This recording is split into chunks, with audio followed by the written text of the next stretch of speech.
തൃശൂർ കൊടകരയിൽ വൻ ലഹരി വേട്ട 200 ഗ്രാമോളം MDMA-യുമായി യുവതിയും യുവാവും പിടിയിലായി. വാർത്തയുടെ വിവരങ്ങളുമായി അനീഷ് ആന്റണി ചേരുകയാണ്. അനീഷ്, കൊടകരയിലാണ് വൻ തോതിലുള്ള ലഹരി വേട്ട നടന്നിരിക്കുന്നത്.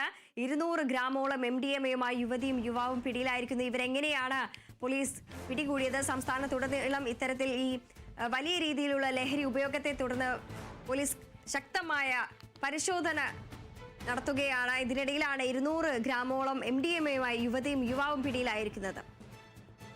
തീർച്ചയായും വൃന്ദ, ഓപ്പറേഷൻ ഡി ഹണ്ടിന്റെ ഭാഗമായി നടത്തിയ പരിശോധനയിലാണ് ഇത്തരത്തിൽ വൻ ലഹരിയുമായി യുവതിയും യുവാവും തൃശൂർ റൂറൽ പോലീസിന്റെ പിടിയിലാകുന്നത്. റൂറൽ ഡൻസാഫ് സംഘവും അതുപോലെ തന്നെ കൊടകര പോലീസും സംയുക്തമായിട്ടായിരുന്നു പരിശോധന.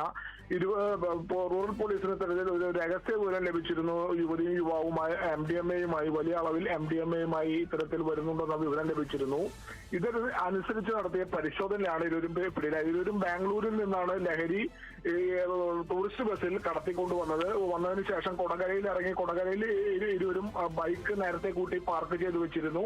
ഈ ബൈക്ക് എടുക്കാൻ വരുന്നതിനിടെയാണ് പോലീസ് ഇവരെ പിടികൂടിയത്. പിടികൂടി പരിശോധിച്ചതിൽ നിന്നും 180 ഗ്രാം തൂക്കം എല്ലാം ശേഖരിച്ചു കഴിഞ്ഞു. കൃത്യമായ അളവ് 180 ഗ്രാം MDMA-യാണ് ഇവരിൽ നിന്നും കണ്ടെടുത്തത്. പറവൂർ സ്വദേശിയായിട്ടുള്ള ദീക്ഷിത, അതുപോലെ വെള്ളാങ്കല്ലൂർ സ്വദേശിയായിട്ടുള്ള ദീപക്, ഇരുവരും സുഹൃത്തുക്കളാണ്. ദീപക് നേരത്തെയും സമാന രീതിയിൽ വലിയ അളവിൽ ലഹരി കടത്തിയ കേസിൽ പിടിയിലായിട്ടുണ്ട്. ജയിൽ ശിക്ഷ അനുഭവിച്ചിട്ടുണ്ട്. ജയിലിൽ നിന്ന് ഇറങ്ങിയതേ ഉള്ളൂ.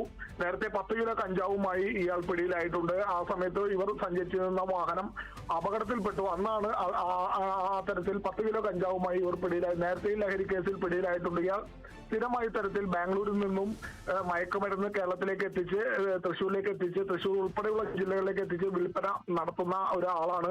ഇത്തരത്തിൽ കൊടകര ചാലക്കുടി മേഖലയിൽ വിൽപ്പനയ്ക്കായിട്ടായിരുന്നു ഇത്തരത്തിൽ ഇപ്പോൾ പിടിയിലായ 150 ഗ്രാം MDMA-യുമായി ഇരുവരും എത്തിയത്. അപ്പോഴാണ് പോലീസിന്റെ പിടിയിലാകുന്നത്. ഈ ദീപകിന്റെ സുഹൃത്താണ് പറവൂർ സ്വദേശിയായിട്ടുള്ള 22 വയസ്സുകാരിയായിട്ടുള്ള ദീക്ഷിത എന്ന് പറയുന്നു. എന്തായാലും രണ്ടുപേരെ ഇപ്പോൾ കൊടകര പോലീസും അതുപോലെ റൂറൽ ഡൻസാഫ് സംഘവും ചേർന്ന് അറസ്റ്റ് രേഖപ്പെടുത്തിയിട്ടുണ്ട്. ബാംഗ്ലൂരിൽ ഇവർക്ക് ആരാണ് ഇത്രയും വലിയ അളവിൽ മയക്കുമരുന്ന് കൈമാറിയത് എന്നത് ഉൾപ്പെടെയുള്ള അന്വേഷണം പോലീസ് സംഘം ഊർജിതമാക്കിയിട്ടുണ്ട്. ബാംഗ്ലൂർ കേന്ദ്രീകരിച്ച് അന്വേഷണം വ്യാപിപ്പിക്കാനാണ് ഇപ്പോൾ റൂറൽ പോലീസിന്റെ തീരുമാനം. അത്തരത്തിൽ സമാന രീതിയിൽ നേരത്തെയും മറ്റ് സ്ഥലങ്ങളിൽ മറ്റ് പോലീസ് ഇത് സമാന രീതിയിൽ ലഹരി പിടികൂടിയതിൽ അന്വേഷണം ബാംഗ്ലൂരിലേക്കൊക്കെ വ്യാപിപ്പിച്ചിട്ടുണ്ട്. അത്തരത്തിൽ പല വിദേശികൾ ഉൾപ്പെടെ ഇത്തരത്തിൽ ലഹരി കേസിൽ പിടിയിലായിട്ടുണ്ട്. അതിനെല്ലാം ചൂടുപിടിച്ച് കൊടകര പോലീസ് ഇപ്പോൾ ഇവർക്ക് ബാംഗ്ലൂരിൽ നിന്ന് ആരാണ് ലഹരി കൈമാറിയത് അത്തരത്തിലുള്ള ആളുകൾക്കായിട്ടുള്ള അന്വേഷണം ഇപ്പോൾ ആരംഭിച്ചതായിട്ടുള്ളതാണ് റൂറൽ പോലീസ് നമ്മളെ അറിയിച്ചിട്ടുള്ളത്. എന്തായാലും ഇരുവരുടെയും അറസ്റ്റ് ഉൾപ്പെടെയുള്ള കാര്യങ്ങൾ ഇപ്പോൾ രേഖപ്പെടുത്തിയിട്ടുണ്ട്. വൃന്ദ, തീർച്ചയായും സമാനമായ രീതിയിൽ തിരുവനന്തപുരത്തും ഈ ബാംഗ്ലൂരിൽ നിന്നും കടത്താൻ 200 ഗ്രാം MDMA-യുമായി കടത്തിയ യുവാവ് അടക്കം പിടിയിലായിട്ടുള്ള ഒരു സാഹചര്യം ഉണ്ടായിരുന്നു. ഇപ്പോൾ തൃശൂർ കൊടകരയിലാണ് വൻ ലഹരി വേട്ട. 200 ഗ്രാമോളം MDMA-യായി യുവതിയും യുവാവും പിടിയിലായിരിക്കുന്ന വിവരങ്ങൾ അനീഷ് ആന്റണിയാണ് നൽകിയത്. അനീഷ്, തുടരുക. മറ്റൊരു വാർത്തയുടെ വിശദാംശങ്ങൾ കൂടി അറിയാനുണ്ട്.